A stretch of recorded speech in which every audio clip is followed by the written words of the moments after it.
ஆண்டவரும் இரட்சகருமாகிய இயேசு கிறிஸ்துவின் நாமத்தில் வாழ்த்துக்கள். இந்த நாளிலும் 1 கொரிந்தியர் 10வது அதிகாரம் முதல் 12 வசனங்களை நாம் தியானிக்கலாம். ஒருவர் மீட்கப்பட்டவராக அல்லது இரட்சிக்கப்பட்டவராக தெய்வீக கிருபையில் பங்கு கொண்டுள்ளவராக இருந்தபோதிலும் பின்பு தன்னுடைய கெட்ட நடத்தையினால் அவர் புறக்கணிக்கப்பட முடியும் என்று சொல்லி இஸ்ரவேலரினுடைய அனுபவத்திலிருந்து உதாரணங்கள் மூலமாக இங்கே பவுல் அப்போஸ்தலன் சபையை எச்சரிக்கிறதை பார்க்கிறோம். இஸ்ரவேலர்கள் வனாந்தரத்திலே அழிக்கப்பட்டார்கள். இவைகள் நமக்கு திருஷ்டாந்தங்களாக எழுதியிருக்கிறது, நமக்கு எச்சரிப்பு உண்டாகும்படி எழுதியிருக்கிறது, விழாதபடி எச்சரிக்கையாக இருங்கள் என்றெல்லாம் பவுல் இந்த 12 வசனங்களுக்குள்ளாக எச்சரிக்கிறதை நாம் பார்க்கிறோம்.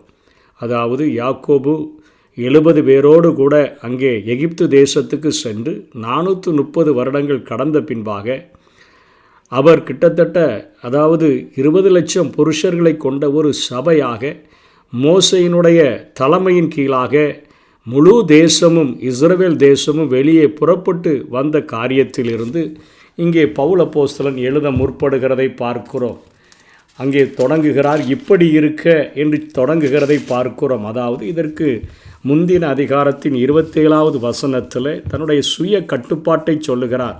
என் சரீரத்தை ஒடுக்கி கீழ்ப்படுத்துகிறேன், மற்றவர்களுடைய பிரயோஜனத்திற்காக, மற்றவர்களுடைய ஆத்துமா ஆதாயப்படுத்தப்படும்படியாக என் சரீரத்தை ஒடுக்கி என்னுடைய எனக்கு இருக்க வேண்டிய உரிமைகளை கூட நான் விட்டு கொடுத்து ஆத்தும ஆதாயம் செய்ய விரும்புகிறேன் என்று சொன்ன பவுல் அப்போஸ்தலன், ரட்சிக்கப்பட்ட ஒரு மனிதன், தெய்வீக கிருபையில் பங்கு கொண்ட ஒரு மனிதன் எப்படி இருக்க வேண்டும், தவறினால் என்ன கிடைக்கும் என்கிற ஒரு எச்சரிப்பை இந்த பகுதியிலே அவர் சொல்லிக் கொடுக்கிறார்.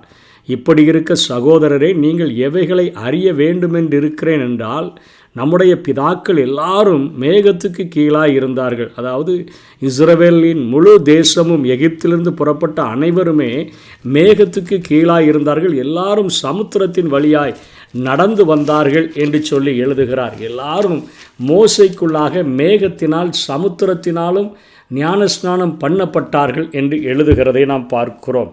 யாத்ராகமம் 13வது அதிகாரம் 21-22 அவர்கள் இரவும் பகலும் நடக்க கூடும்படிக்கு கர்த்தர் பகலில் அவர்களை வழிநடத்த மேக ஸ்தம்பத்திலும் இரவில் அவர்களுக்கு வெளிச்சம் காட்ட அக்கினி ஸ்தம்பத்திலும் அவர்களுக்கு முன் சென்றார் என்று பார்க்கிறோம். பகலிலே மேகஸ்தம்பமும் இரவிலே அக்கினி ஸ்தம்பமும் ஜனங்களிடத்திலிருந்து விலகி போகவில்லை என்று சொல்லி மேகம் அவர்களை வழிநடத்தினதாக, அவர்களுக்கு மேலாக மேகம் இருந்தது என்று சொல்லி பவுல் குறிப்பிடுகிறார். அதே போல சமுத்திரம், கடலானது யாத்திராகமும் 14வது அதிகாரம் 21-22 என்ன சொல்லுகிறது? மோசே தன் கையை சமுத்திரத்தின் மேல் நீட்டினான்.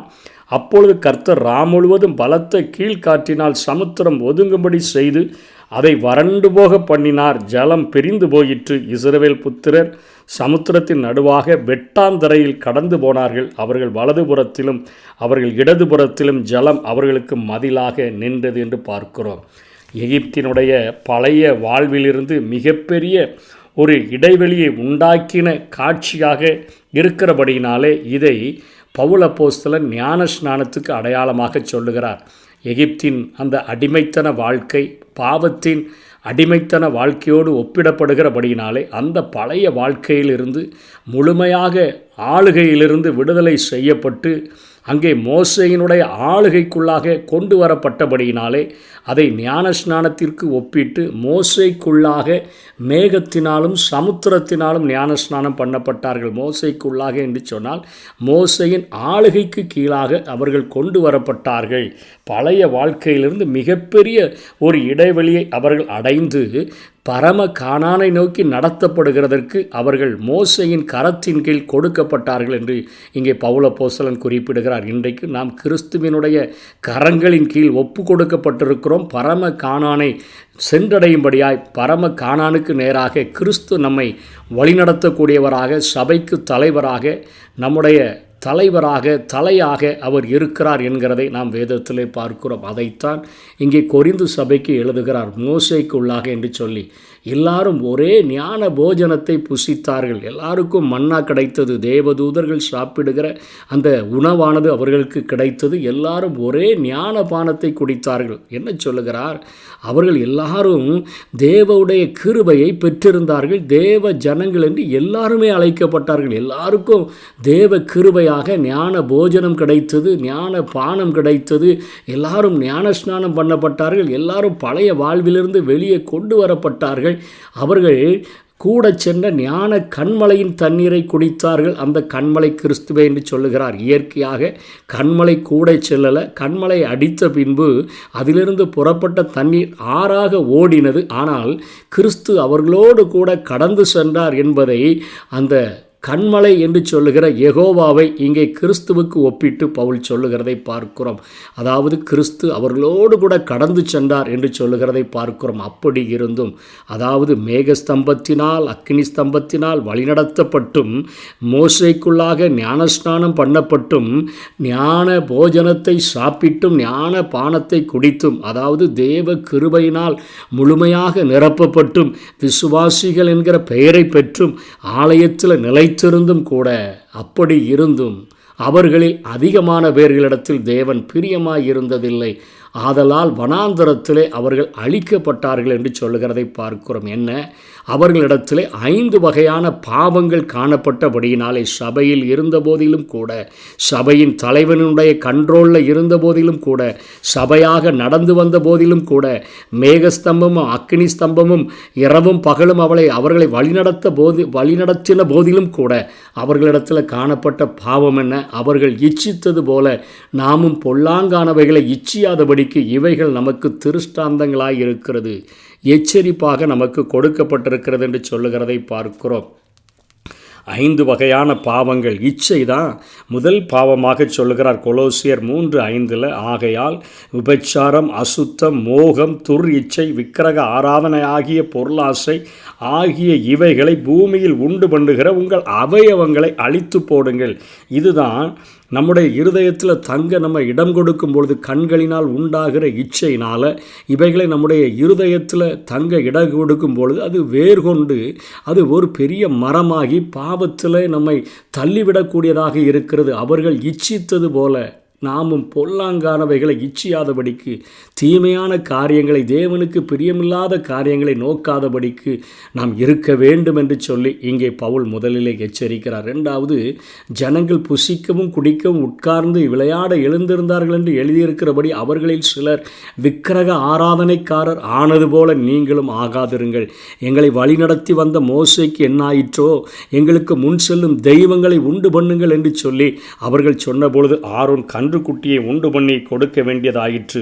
யாத்திராகமம் 20:3-4 சொல்லப்பட்டபடி என்னையன்றி உனக்கு வேறே தேவர்கள் உண்டாயிருக்க வேண்டாம், மேலே வானத்திலும் கீழே பூமியிலும் பூமியின் கீழ் தண்ணீரிலும் என்று சொல்லி ஆண்டவர் எச்சரித்தாரே. அந்த பாவத்தை அவர்கள் துணிகரமாக செய்ய ஆரம்பித்து விட்டார்கள்.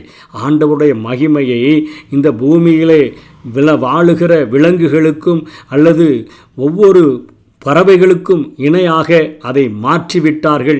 உருவ வழிபாடை மேற்கொண்டதைத்தான் இங்கே பவுல் அப்போஸ்தலன் எச்சரிக்கிறதை பார்க்கிறோம். நமக்கு பொருளாசையாகிய விக்கிரக ஆராதனை என்று சொல்லப்படுகிறது. பொருளின் மேலே ஆசை வைத்து அவைகளை சேர்க்க வேண்டும் என்று சொல்லி ஆண்டவரை வைக்க வேண்டிய இடத்துல நம்முடைய பொருளை, சம்பாத்தியத்தை வைத்தோம் என்று சொன்னால் அதுவும் கூட ஒரு விக்கிரக ஆராதனையாக கருதப்படுகிறது. 2வது வகையாக அவர்கள் இந்த பாவத்தை செய்கிறதை குறித்து பவுல் அப்போஸ்தலன் எச்சரிக்கிறார். 8வது வசனத்தில் அவர்களில் சிலர் வேசித்தனம் பண்ணி ஒரே நாளில் 23,000 பேர் விழுந்து போனார்கள், அதுபோல நாமும் வேசித்தனம் பண்ணாதிருப்போமாக.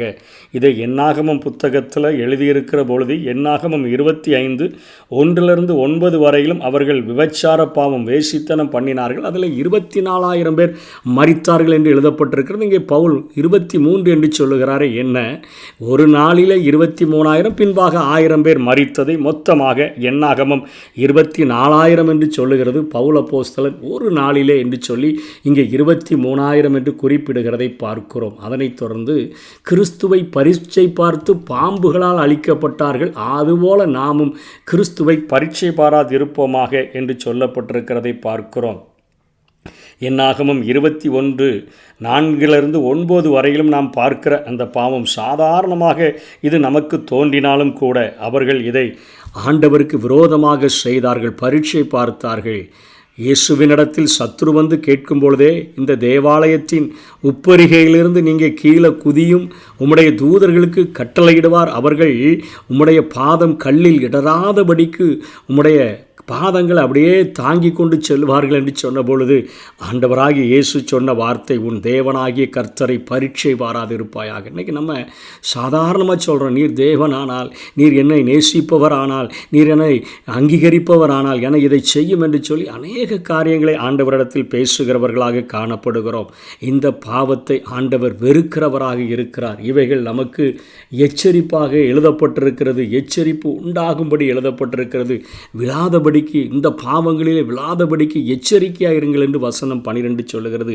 அதனை தொடர்ந்து திரும்ப அவங்க என்ன பாவம் செய்கிறாங்க? 10ஆம் வசனத்தில், அவர்களில் சிலர் முறுமுறுத்து சங்காரக்காரனாலே அழிக்கப்பட்டார்கள், அதுபோல நீங்களும் முறுமுறுக்காது இருங்கள். நம்ம கொஞ்ச நேரம் பொறுமையாக இருக்கிறோம், ஆனால் வேதம் நமக்கு நீடிய பொறுமையை கற்றுக் கொடுக்க விரும்புகிறது. அந்த நீடிய பொறுமை இழந்து அநேக நேரங்களில் நம்ம முறுமுறுக்கும் பொழுது ஆண்டவர் சங்கடப்படக்கூடியவராக இருக்கிறார். மேன்மையான திட்டங்களை நமக்கு உருவாக்கி மேலான ஆசீர்வாதங்களை நமக்கென்று அவர் ஆயத்தப்படுத்தி கொண்டிருக்கிற அந்த நேரத்தில் நாம் அவரை வெளியே கொண்டு போய் நாம் முறுமுறுத்து முறையிடுகிறவர்களாக காணப்படுவோமானால் அவருடைய இருதயம் எத்தனை வேதனைப்படும். என் மகனுக்காக, என் மகளுக்காக இத்தனை ஒரு நன்மையான ஆசீர்வாதமான திட்டத்தை வைத்து நான் ஆயத்தப்படுத்தி கொண்டிருக்கிற அந்த நேரத்தில் என்னுடைய பலத்த கரத்துக்குள்ளாக அடங்கி இருக்காதபடிக்கு, நான் ஏற்ற காலத்தில் உயர்த்தும்படிக்கு என் கரத்தில் அடங்கிராதபடிக்கு முறுமுறுக்கிறார்களே என்கிற காரியம் சாதாரண பாவமாக இருந்தாலும் கூட ஆண்டவர் அதை வெறுக்கக்கூடியவராக இருக்கிறார். ஆகவே நீங்களும் முறுமுறுக்காதிருங்கள். இவைகள் எல்லாம் திருஷ்டாந்தங்களாக அவர்களுக்கு சம்பவித்தது, எடுத்துக்காட்டாக தான் சம்பவித்தது. உலகத்தின் முடிவு காலத்தில் உள்ள நமக்கு எச்சரிப்பு உண்டாகும்படி எழுதப்பட்டிருக்கிறது. இன்றைக்கி உலகத்தின் முடிவில் வந்திருக்கிறோம், ஒரு சபைக்குள்ளே தான் இருக்கிறோம், விசுவாசினி தான் அழைக்கப்பட்டிருக்கிறோம், பரிசுத்தமாய் வாழ்கிறது போல தான் தோன்றுகிறது. ஆனால் சாதாரணமாக காணப்படுகிற இந்த பாவங்கள் நமக்குள்ள மேலெங்கும் என்று சொன்னால் நாம் நிச்சயமாக அழிக்கப்பட்டு போவோம். அவர்கள் வனாந்தரத்தில் அழிந்தது போல நம்முடைய வாழ்க்கையும் அழிவை சந்தித்து விடும் என்று சொல்லி பவுல் அப்போஸ்தலன் சொல்லுகிறதை பார்க்கிறோம். இப்படி இருக்க தன்னை நிற்கிறேன் என்று எண்ணுகிறவன் விழாதபடிக்கு எச்சரிக்கையாக இருக்க கடவன். இன்றைக்கு உலகம் போதிக்க நினைக்கிற காரியமெல்லாம் தன்னம்பிக்கை. நான் தன்னம்பிக்கை, என்னுடைய தன்னம்பிக்கையை வளர்த்து கொண்டேன் என்று சொன்னால், எனக்குள்ளாக ஒரு செல்ஃப் கான்ஃபிடன்ஸ் வந்துருச்சுன்னு சொன்னால் நான் வெற்றி பெற்று விடுவேன் என்று சொல்லுகிறான். வேதம் தன்னம்பிக்கைக்கு எதிராகத்தான் போதிக்கிறது. நான் என்னால் முடியும் என்று சொல்லுகிறதற்கு ஒன்றுமே இல்லை. நிற்கிறேன் என்று சொல்லுகிறவன் விழாதபடிக்கு எச்சரிக்கையாக இருக்க கடவன் என்று சொன்னால், எல்லா காரியத்திலையும் தேவ கிருபைகளை சார்ந்து நிற்கிறவர்களாக நாம் இருக்க வேண்டும் என்று வேதம் நமக்கு போதிக்கிறது. இந்த உலகத்தில் என்னால் எதையாயிலும் செய்ய முடியும்னு சொல்லி எண்ணுகிறதற்கு என்னால் ஒன்றுமே இல்லை, நான் எதையும் செய்ய முடியாது, நான் இருக்கிறது, நான் நிற்கிறது, நிர்மூலமாகாமல் இருக்கிறது எல்லாமே தேவ கிருபை, தேவ கிருபை, தேவனுடைய ஈவு என்று சொல்லி ஆண்டவருடைய பிள்ளைகள் சொல்ல வேண்டும். தன்னம்பிக்கை, என்னுடைய சுய பலம், என்னுடைய சுய ஞானம், என்னுடைய சுய அறிவு, என்னுடைய சுய சக்தி என்று சொல்லி ஒருபோதிலும் மேன்மை பாராட்டி நம்மை அழித்து கொண்டு விடாதபடிக்கு அங்கே நிற்கிறேன் என்று சொல்லுகிற நம்ம விழாதபடிக்கு எச்சரிக்கையாக இருந்து தேவ கிருபையை சார்ந்து நிற்கும் பொழுது முற்றிலுமாக ஜெயம் கொள்ளுகிறவர்களாக, வெற்றி பெற்றவர்களாக வாழ முடியும். அப்படிப்பட்ட கிருபைகளை தேவன் நமக்கு தந்தருள்வாராக. ஆமென்.